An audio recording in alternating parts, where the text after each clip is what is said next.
2 Raja-Raja 9. Yehu menjadi Raja Israel. Kemudian Nabi Elisa memanggil salah seorang dari rombongan Nabi dan berkata kepadanya, "Ikatlah pinggangmu, bawalah buli-buli berisi minyak ini dan pergilah ke Ramot Gilead. Apabila engkau sampai ke sana, carilah Yehu bin Yosafat bin Nimsi. Masuklah, ajak dia bangkit dari tengah-tengah temannya, dan bawalah dia ke ruang dalam. Kemudian ambillah buli-buli berisi minyak itu, lalu tuangkan isinya ke atas kepalanya dan katakan, beginilah firman Tuhan, telah kuurapi engkau menjadi raja atas Israel. Sesudah itu bukalah pintu, larilah dan jangan berlambat-lambat." Lalu nabi muda itu pergi ke Ramot Gilead. Setelah ia sampai, maka tampaklah panglima-panglima tentara sedang duduk berkumpul. Lalu ia berkata, "Ada pesan kubawa untukmu, ya panglima." Yehu bertanya, "Untuk siapa dari kami sekalian?" Jawabnya, "Untukmu, ya panglima." Lalu bangkitlah Yehu dan masuk ke dalam rumah. Nabi muda itu menuang minyak ke atas kepala Yehu serta berkata kepadanya, "Beginilah firman Tuhan Allah Israel, telah kuurapi engkau menjadi raja atas umat Tuhan, yaitu orang Israel. Maka engkau akan membunuh keluarga tuanmu Ahab, dan dengan demikian aku membalaskan kepada Izebel darah hamba-hambaku, nabi-nabi itu, bahkan darah semua hamba Tuhan. Dan segenap keluarga Ahab akan binasa. Dan aku akan melenyapkan daripada Ahab setiap orang laki-laki, baik yang tinggi maupun yang rendah kedudukannya di Israel. Dan aku akan memperlakukan keluarga Ahab sama seperti keluarga Yerobeam bin Nebat, dan sama seperti keluarga Baesa bin Ahia. Izebel akan dimakan anjing di kebun di luar Yisril dengan tidak ada orang yang menguburkannya." Kemudian nabi itu membuka pintu, lalu lari. Apabila Yehu keluar mendapatkan pegawai-pegawai tuannya, berkatalah seorang kepadanya, "Apa kabar? Mengapa orang gila itu datang kepadamu?" Jawabnya kepada mereka, "Kamu sendiri mengenal orang itu dengan omongannya." Tetapi mereka berkata, "Dusta, cobalah beritahukan kepada kami." Lalu katanya, "Begini-beginilah dikatakannya kepadaku, demikianlah firman Tuhan, telah kuurapi engkau menjadi raja atas Israel." Segeralah mereka masing-masing mengambil pakaiannya dan membentangkannya di hadapan kakinya begitu saja di atas tangga. Kemudian mereka meniup sangkakala serta berseru, "Yehu raja." Demikianlah Yehu bin Yosafat bin Nimsi mengadakan persepakatan melawan Yoram. Adapun Yoram sedang berjaga-jaga di Ramot Gilead bersama-sama dengan segenap orang Israel menghadapi Hazael, raja Aram. Tetapi Raja Yoram sendiri telah pulang ke Yisrael supaya luka-lukanya diobati yang ditimbulkan orang Aram pada waktu ia berperang melawan Hazael, raja Aram. Yehu berkata, "Jika kamu sudah setuju, janganlah biarkan siapapun meloloskan diri dari kota untuk memberitahukan hal itu ke Yisrael."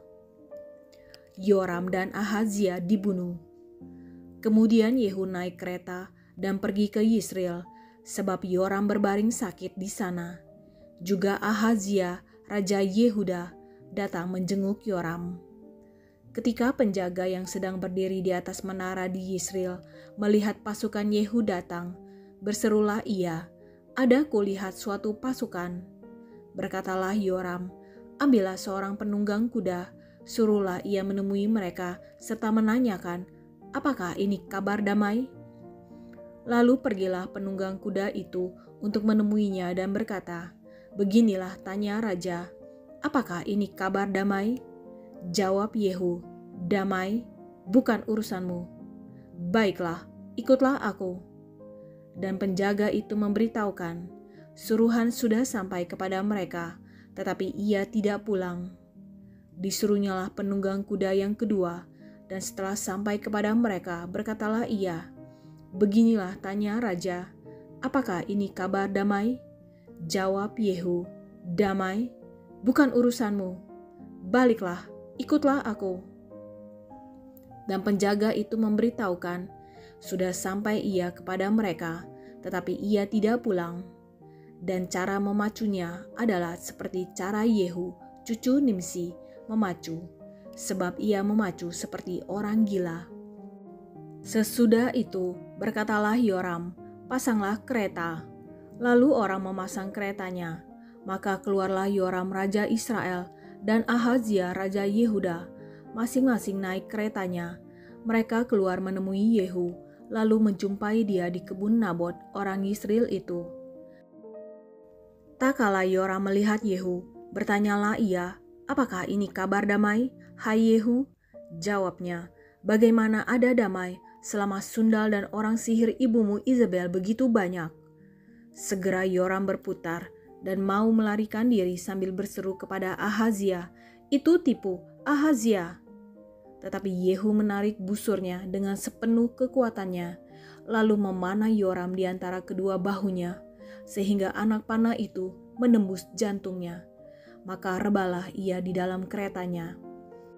Kemudian berkatalah Yehu kepada Bidkar perwiranya, "Angkat dan lemparkanlah mayatnya ke kebun Nabot orang Yisrael itu, sebab ketahuilah bahwa pada waktu aku dan engkau berdampingan menunggang kuda mengikuti Ahab ayahnya, maka Tuhan telah mengucapkan terhadap dia hukuman ini. Sesungguhnya aku telah melihat darah Nabot dan darah anak-anaknya tadi malam. Demikianlah firman Tuhan, maka aku akan membalaskannya kepadamu di kebun ini. Demikianlah firman Tuhan. Oleh sebab itu, angkat dan lemparkanlah mayatnya ke kebun ini, sesuai dengan firman Tuhan." Ketika Ahazia, raja Yehuda, melihat itu, maka ia pun melarikan diri ke arah Bet Hagan. Tetapi Yehu mengejarnya sambil berkata, "Panahlah dia juga." Maka mereka memanah dia di atas keretanya di pendakian ke Gur dekat Yipleam. Ia lari ke Megido dan mati di sana. Para pegawainya mengangkut mayatnya ke Yerusalem, lalu mereka menguburkan dia dalam kuburnya sendiri di samping nenek moyangnya di kota Daud. Adapun Ahazia menjadi raja atas Yehuda dalam tahun ke-11 zaman Yoram bin Ahab. Izebel dibunuh. Sampailah Yehu ke Yisrael. Ketika Izebel mendengar itu, ia mencalak matanya, dihiasinyalah kepalanya. Lalu ia menjenguk dari jendela. Pada waktu Yehu masuk pintu gerbang, berserulah Izebel, "Bagaimana? Selamatkah Zimri, pembunuh tuannya itu?" Yehu mengangkat kepalanya, melihat ke jendela itu dan berkata, "Siapa yang di pihakku? Siapa?" Dan ketika 2-3 orang pegawai istana menjenguk kepadanya, ia berseru, "Jatuhkanlah dia." Mereka menjatuhkan dia, sehingga darahnya memercik ke dinding dan ke kuda. Mayatnya pun terinjak-injak. Yehu masuk ke dalam, lalu makan dan minum. Kemudian ia berkata, "Baiklah, urus mayat orang yang terkutuk itu, dan kuburkanlah dia, sebab ia memang anak raja." Mereka pergi untuk menguburkannya, tetapi mereka tidak menjumpai mayatnya, hanya kepala dan kedua kaki dan kedua telapak tangannya. Mereka kembali memberitahukannya kepada Yehu, lalu ia berkata, "Memang begitulah firman Tuhan yang diucapkannya dengan perantaraan hambanya Elia, orang Tisbe itu. Di kebun di luar Yisrael akan dimakan anjing daging Izebel. Maka mayat Izebel akan terhampar di kebun di luar Yisrael seperti pupuk di ladang, sehingga tidak ada orang yang dapat berkata, 'Inilah Izebel.'" 2 Raja-Raja 10. Yehu memunahkan keluarga Ahab. Ahab mempunyai 7 orang anak laki-laki di Samaria. Yehu menulis surat dan mengirimnya ke Samaria, kepada pembesar kota itu, kepada para tua-tua, dan kepada para pengasuh anak-anak Ahab, bunyinya, "Sekarang, segera sesudah surat ini sampai kepadamu, kamu yang mempunyai anak-anak tuanmu di bawah pengawasanmu, lagi pula mempunyai kereta dan kuda dan kota yang berkubu serta senjata, maka pilihlah seorang yang terbaik dan yang paling tepat dari antara anak-anak tuanmu, Lalu dudukkanlah dia di atas tata ayahnya, kemudian berperanglah membela keluarga tuanmu. Tetapi mereka sangat takut dan berkata, sedangkan kedua raja itu tidak dapat bertahan menghadapinya, bagaimana mungkin kita ini dapat bertahan? Sebab itu kepala istana dan kepala kota, juga para tua-tua dan para pengasuh mengirim pesan kepada Yehu bunyinya, kami ini hamba-hambamu, dan segala yang kau katakan kepada kami akan kami lakukan. Kami tidak hendak mengangkat seseorang menjadi raja. Lakukanlah apa yang baik menurut pemandanganmu. Kemudian Yehu menulis surat untuk kedua kalinya kepada mereka. Bunyinya, jika kamu memihak kepadaku dan mau menurut perkataanku, ambillah kepala anak-anak tuanmu dan datanglah kepadaku besok kira-kira waktu ini ke Yisrael. Adapun ke-70 anak raja itu tinggal bersama-sama orang-orang besar di kota itu yang mendidik mereka. Tak kala surat itu sampai kepada mereka, mereka mengambil anak-anak raja itu, menyembelih ke-70 orang itu, menaruh kepala orang-orang itu ke dalam keranjang, dan mengirimkan semuanya kepada Yehudi Yisrael. Ketika suruhan datang memberitahukan kepadanya, telah dibawa orang kepala anak-anak raja itu, berkatalah Yehu, susunlah semuanya menjadi 2 timbunan di depan pintu gerbang sampai pagi. Pada paginya, keluarlah Yehu, berdirilah ia, lalu berkata kepada segenap orang banyak, kamu ini tidak bersalah. Memang akulah yang telah mengadakan persepakatan melawan tuanku dan telah membunuh dia. Tetapi semua orang ini, siapakah yang membunuh mereka? Ketahuilah sekarang bahwa firman Tuhan yang telah diucapkan Tuhan tentang keluarga Ahab tidak ada yang tidak dipenuhi. Tuhan telah melakukan apa yang difirmankannya dengan perantaraan Elia hambanya. Lalu Yehu membunuh semua orang yang masih tinggal dari keluarga Ahab yang di Yisrael, juga semua orang besarnya, orang-orang kepercayaannya, dan imam-imamnya. Tidak ada padanya seorang pun yang ditinggalkan Yehu hidup.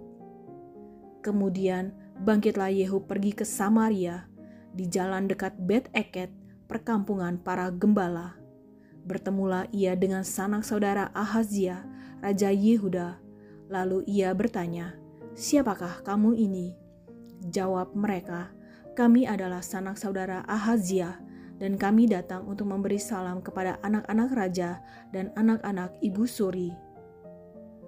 Berkatalah Yehu, tangkaplah mereka hidup-hidup. Lalu ditangkaplah mereka hidup-hidup dan disembelih dekat perigi Bet-Eket, 42 orang, dan tidak ada seorang pun ditinggalkannya hidup daripada mereka. Setelah pergi dari sana, bertemulah ia dengan Yonadab bin Rekhab yang datang menyongsong dia. Ia memberi salam kepadanya serta berkata, apakah hatimu jujur kepadaku seperti hatiku terhadap engkau? Jawab Yonadab, ya. Jika ya, berilah tanganmu. Maka diberinyalah tangannya. Lalu Yehu mengajak dia naik ke sampingnya ke dalam kereta. Berkatalah Yehu, marilah bersama-sama aku, supaya engkau melihat bagaimana giatku untuk Tuhan. Demikianlah Yehu membawa dia dalam keretanya. Setelah Yehu sampai di Samaria, maka ia membunuh semua orang yang masih tinggal dari keluarga Ahab di Samaria. Ia memunahkannya sesuai dengan firman yang diucapkan Tuhan kepada Elia. Yehu menghapuskan penyembahan Baal. Kemudian Yehu mengumpulkan seluruh rakyat, lalu berkata kepada mereka, adapun Ahab masih kurang beribadah kepada Baal, tetapi Yehu mau lebih hebat beribadah kepadanya. Oleh sebab itu, panggillah menghadap aku semua nabi Baal, semua orang yang beribadah kepadanya, dan semua imamnya. Seorang pun tidak boleh tidak hadir, sebab aku hendak mempersembahkan korban yang besar kepada Baal. Setiap orang yang tidak hadir tidak akan tinggal hidup. Tetapi perbuatan ini adalah akal Yehu, supaya ia membinasakan orang-orang yang beribadah kepada Baal. Selanjutnya Yehu berkata, tentukanlah hari raya perkumpulan kudus bagi Baal. Lalu mereka memaklumkannya. Yehu mengirim orang ke seluruh Israel, maka datanglah seluruh orang yang beribadah kepada Baal, tidak seorang pun yang ketinggalan. Lalu masuklah semuanya ke dalam rumah Baal, sehingga rumah itu penuh sesak dari ujung ke ujung. Kemudian berkatalah Yehu kepada orang yang mengepalai gudang pakaian, "Keluarkanlah pakaian untuk setiap orang yang beribadah kepada Baal." Maka dikeluarkannyalah pakaian bagi mereka. Sesudah itu masuklah Yehu dan Yonadab bin Rekhab ke dalam rumah Baal. Lalu berkatalah ia kepada orang-orang penyembah Baal di situ, "Periksalah dan lihatlah, supaya jangan ada di antara kamu di sini seorang pun dari hamba-hamba Tuhan, melainkan hanya orang-orang yang beribadah kepada Baal." Lalu masuklah mereka untuk mempersembahkan korban sembelihan dan korban bakaran. Adapun Yehu telah menempatkan 80 orang di luar dan telah berkata, "Siapa yang membiarkan lolos seorang pun dari orang-orang yang kuserahkan ke dalam tanganmu, nyawanya lah ganti nyawa orang itu." Setelah Yehu selesai mempersembahkan korban bakaran, berkatalah ia kepada bentara-bentara dan kepada perwira-perwira, "Masuklah, bunuhlah mereka, seorang pun tidak boleh lolos." Maka dibunuhlah mereka dengan mata pedang, lalu mayatnya dibuang. Kemudian masuklah bentara-bentara dan perwira-perwira itu ke gedung rumah Baal.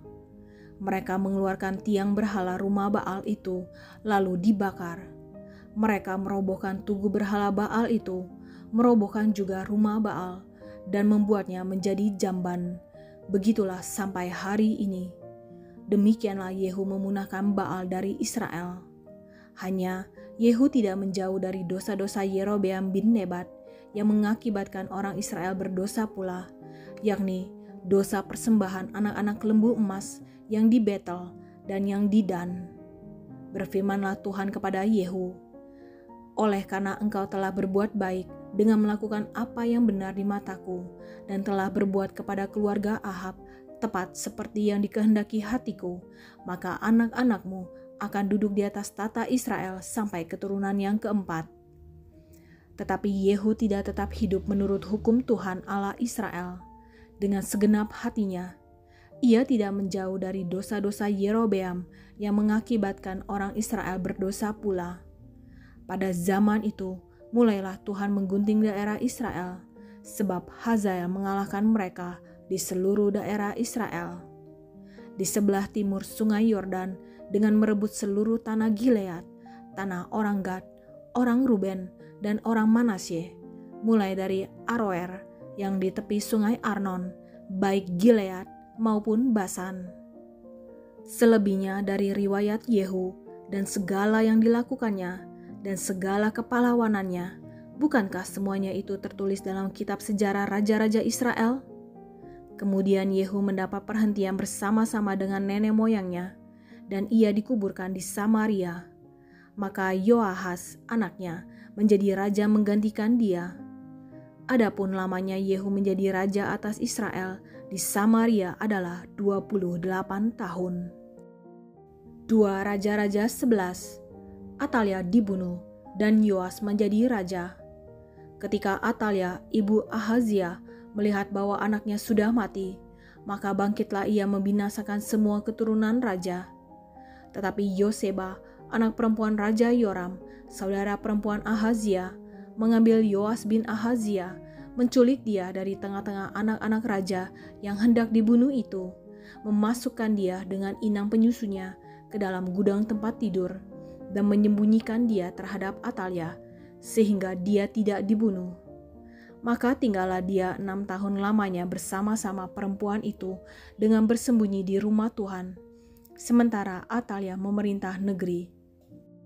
Dalam tahun yang ke-7, Yoyada mengundang para kepala pasukan 100 dari orang Kari dan dari pasukan bentara penunggu.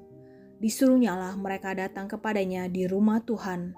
Lalu diikatnya perjanjian dengan mereka dengan menyuruh mereka bersumpah di rumah Tuhan. Kemudian diperlihatkannyalah anak raja itu kepada mereka. Sesudah itu, ia memerintahkan kepada mereka, "Inilah yang harus kamu lakukan. Sepertiga dari kamu, yakni yang selesai bertugas pada hari Sabat di sini, tetapi mengawal di istana raja. Sepertiga lagi ada di pintu gerbang Syur, dan sepertiga pula di pintu gerbang di belakang para bentara penunggu, haruslah mengawal di istana.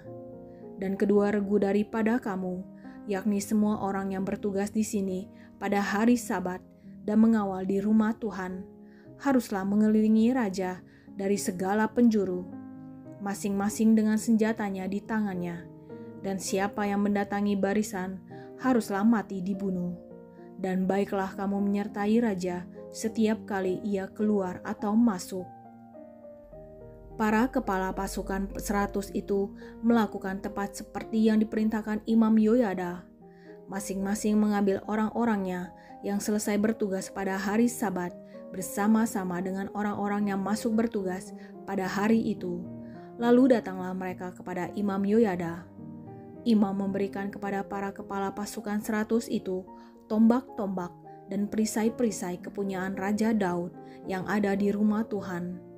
Kemudian para bentara itu masing-masing dengan senjatanya di tangannya mengambil tempatnya di lambung kanan sampai ke lambung kiri rumah itu, dengan mengelilingi mezbah dan rumah itu untuk melindungi raja. Sesudah itu Yoyada membawa anak raja itu keluar, mengenakan jejamang kepadanya dan memberikan hukum Allah kepadanya.